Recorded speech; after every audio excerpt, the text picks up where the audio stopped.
బిడ్డ చచ్చిపోయాడు. తెల్లంగా గుడ్డ వేసారు మంచం మీద ఏమంటారు నాకు జలం నొప్పులు తగిలినాయి అని. ఆ నొప్పి పుట్టినప్పుడు ఎందుకు పోయావు పని మీద? దొడ్డికి వీళ్ళు ఏం చేశారు తెలుసా? ఎవరా?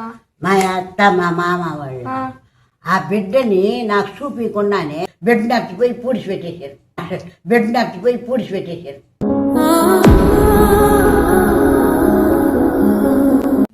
తల్లికి చూపి నువ్వు మూసుకో ఏడుస్తా పడుకున్నా.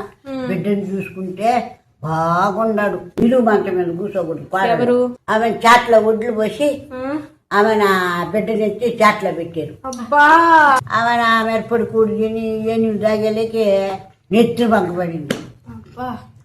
ఆ జాబులప్పుడు ఫోనులు లేవు అంటావా నేర్చుకుంటా మాత్ర వేసాడు.